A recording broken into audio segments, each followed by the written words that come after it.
Hello and welcome back to Raising the Robins with Carshalton Athletic, Season 3, Episode 8 on Football Manager 2019. And we open up today on this news item we had a couple of days ago before today's game.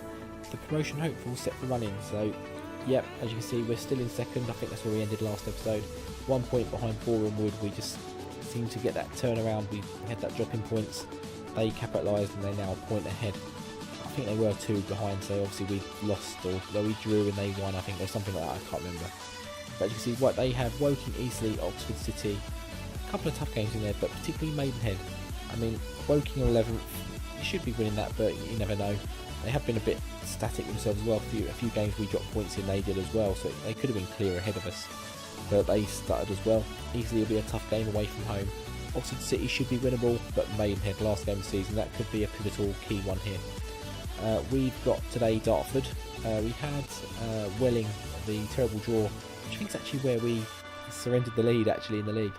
Was that game? Yes, we got Dartford, who are third today, still in the shot for the title actually, probably a little bit on the long shot, but they are still there. But our running generally is a bit better than Boreham Wood's. We've got 13th and 19th and a 10th. Actually, it's probably fairly on par, but it's one game maybe they got worse off. Dartford, they've also got us today. They've got Weymouth, which is a tough game, and then Bath and Havant and Waterlooville, and then Haringey. I mean, technically they are with a shot. They got Weymouth, who are tough, Halltown, who are near the bottom, if not bottom, Woking fairly tough, and Oxford City. But I think again, them and Dartford, if they're in the final game change for the title, then us and Boreham would have done something very, very wrong. So we have played one game since that last episode, which was Torquay. Thankfully, we got back to winning ways. It's been about 4 or 5 games without a win. 3-0 away from home. Jordan Kerry opened scoring, Mickey Kaboa and Omar Corona. We actually rested everyone in this game, or as much as we could, because it was 2 days after the Welling game. Everyone was knackered, everyone was a little bit down, so I thought, you know what, just give everyone a rest. And to be honest, it's given us a little bit of something to think about, because as you can see, we've beaten them 3-0. Okay, they're not the best team, but we played quite well. I mean, the stats suggest otherwise, but we didn't really see anything from Torquay. We were dominant from start to finish. It was only when we took the 3-0 lead they really started doing anything, it felt like. And we played very well, so it's, do we stick with that team, or do we go back to the players that have done us all season but are kind of stuttering over the line at the moment? It's a tough one. Corona was the only player that actually played, and he went off. We took him off, gave him a bit of rest, because he was starting to look a bit jaded, and just to protect him really. And Bowler came on, didn't do too much, but a good 3-0 win away against Torquay. So what we'll do now, we'll cut to the lineups of these games, this week's games. This is just going to be a 1 game episode, and then I mean, I could do, if the time goes well, I could do 2. I'm looking at the time on the clock now, and I've got to get to bed because I'm absolutely shattered. But if I can get time wise for the episode not to be too long, I'll do 2. If not, I'll do 1, and we'll either do 3 in the last episode and make it a bit of a longer one, or we'll maybe play 1 and go to the final 2 and see where we stand. It depends how everything goes, and that kind of reflects in today's game as well. So I'll be back for those lineups in 1 second. So these are the lineups. It's 4-4-2 versus 4-4-2. We won't look too much at their team because, well, yeah, we don't know any of them. We've gone for Jordan Kerry against Sporting Corona. It seemed to work last episode, was we are sticking with that. Ossiu at left midfield. We brought Morning for Dan Adams. As much as he's been our leading assist maker this season, he's been a bit under sorts the last 5 games. His average rating is terrible. He's on the bench, I think. No, Elliot Bolton's on the bench. Tom O'Connor here. It's not Tom O'Connor, it is technically Tom O'Connor, but it's Thomas O'Connor. Mickey Kaboa shifts over to the right hand side. We have quite a Sal on the bench if we need him. Actually, it is Adams on the bench for Bolton. I know what I'm talking about. Crazy World of Arthur Brown on the left. It's Archie Brown, not Arthur. Cashin and Papo.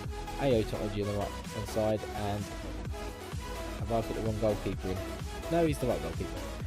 He played last game as well. I thought I don't remember switching him, but he's not the main goal. He just played. It doesn't matter. So I didn't miss the goalkeeping last game.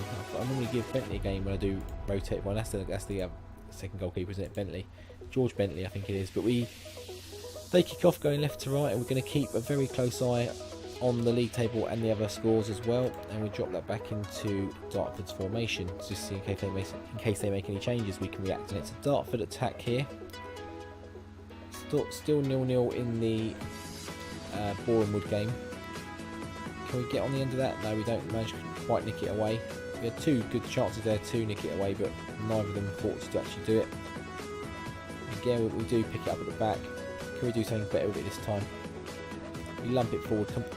Corona, he does the job, he pulls it down, and then does that. I'm not sure what that was. But we have a corner here. Osu will take, drops it short to Archie Brown, drills it across. Max Morn, who he brought in, has done the job, and I thought I just saw a goal in the Bournemouth game, but it wasn't. It was the one below. I thought they were losing, but they're not. They're still drawing. But at the moment, as it stands, this puts us in the lead in charge. Archie Brown just drills it across, and on the first time, Max Morn, great shot, bottom corner, 1-0, 15 minutes gone, and we have something to hold on to now. And it looks like we're going to get to half time here. Nothing's happened since that goal highlight. Obviously, they were in the ascendancy a little bit before that, having a few chances. Still 0-0 in the Bournemouth game, so that's something vital we've got to keep an eye on, because obviously a goal to Bournemouth changes it. We are currently topping the league by, I think, 2 points again, but we need to keep on our game and just keep an eye on what they're doing, because like I say, a goal there just changes it all again and we drop down to second. But obviously a win here pretty much all but rules out Dartford out of the running. And it's a corner. Osu will take it, whips it in back stick. No one's really there. Corboa does eventually pick it up, drops to O'Connor.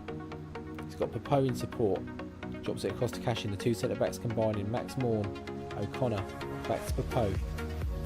Not really finding anyone there. It's flicked on. We do pick up the loose ball. O'Connor, Osu finds O'Connor. Great ball. Oh, he's hit the post somehow. No, he's offside. It's a throw in to Dartford. They drop it to the short to the man who's not picked up.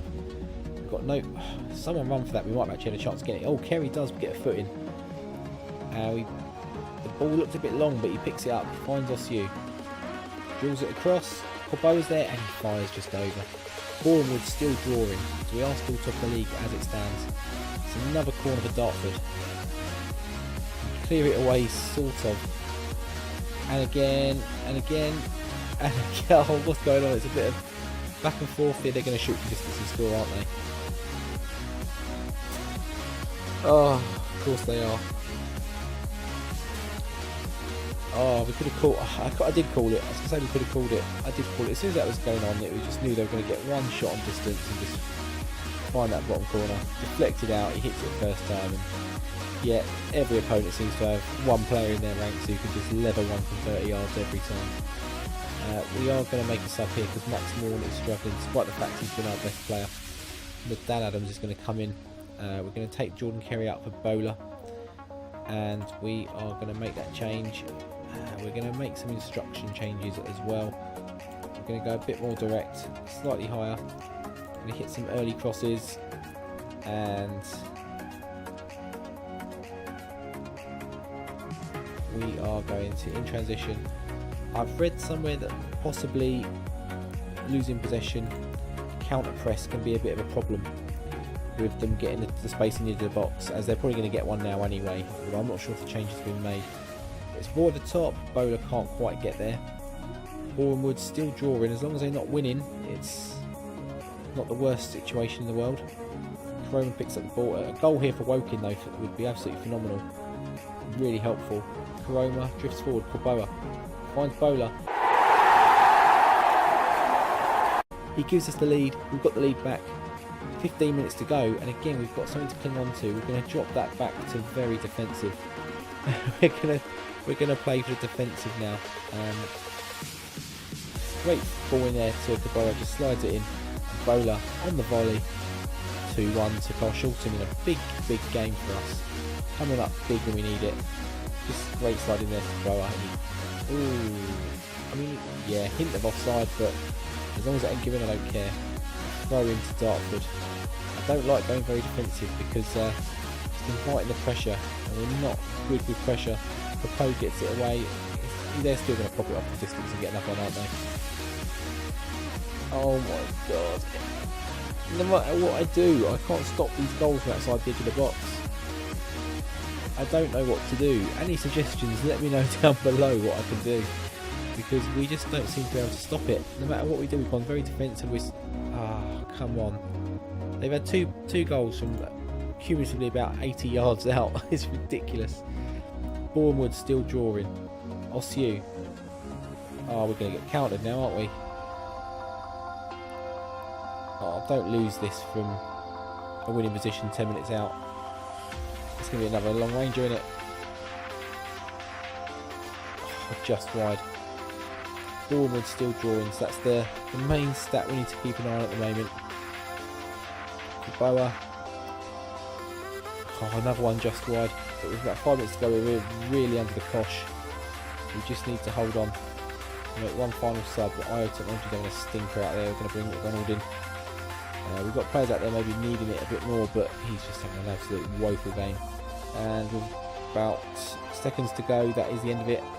Boreham did draw 0-0 unless there was something very, very late on that's happening as we're talking, but I think it's finished. We're going to go and have a look. I think that still leaves us in second. I mean, according to the top screen there it does, but it doesn't always pick up straight away. Boreham did indeed draw 0-0, so we're still that 1 point behind them. Dartford still keep the pressure on with that draw, which is very, very disappointing in itself. We could have made it a 2-horse race essentially.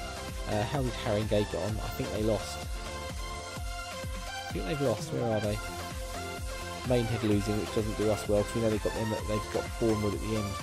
We'd like them to be in good form for that. Haringey must have played before. They've played the same amount of games, but they haven't gained the ground. They must have lost already. Chipping them games on ground on them, I think. So yeah, they're putting some pressure on them. Not that it really means anything too much, really. Maidenhead, I mean, it's good in the way that Maidenhead lost, because it's giving them something to play for. They'd have won, they would pretty much seal their, not quite, but still their playoff place. Having them with something to play for going into the last game is vital for us. So what we're going to do, we are going to Dartford secure playoff spots. So that's all we've done. So the top 3 have basically secured their playoff spots. Schedule wise, I think we know what's happening. I don't think we're going to play the Bath game, and I think we'll keep it back for a double header at the last episode, just to try and if we hopefully beat Bath, we'll know what's happening. If we lose to Bath and Dartford Bournemouth would have basically won the title, then we'll probably just skip to the last game or skip straight to the playoffs or whatever, because if we lose to Bath, or we lose any of these games really, but if we lose to Bath in the meantime, we're pretty much knowing it's a playoff position, not a automatic promotion spot and champions. So I'll play it tomorrow at work and we'll see how we get on. That determines where we come back. Even when it should be set in stone, it's not set in stone. If you enjoyed today's episode, please do drop a like down below. If you're new to the channel, you found it from this episode, please drop a sub down below as well, hit that notification bell, and any comments as well, how you think, what you think about this team, what you think about this tactic, and anything that can stop these outside the box shots, because they're absolutely killing me and it's actually ruining my enjoyment of this save actually, because it's not happening so much in the Arsenal games, so I don't know what's happening, what is the factor that's causing it to happen, but it's stopping my enjoyment, because every game, we could be 2-1 up, 3-1 up. They're guaranteed to get that outside the box shot, and we lose so many points. And we would have had this title wrapped up. When you think about some of the games we've drawn or lost because we just letting stupid goals over and over again outside the box. Whereas the ones we scored outside the box, the numbers don't add up. They're not as many. So anything in the comments, let me know down below. And yeah, until next time for either Bath or the double header. I mean, it won't be Bath, so haven't a Waterloo, St Albans or the playoffs, depending how it goes. I'll see you later. Take care.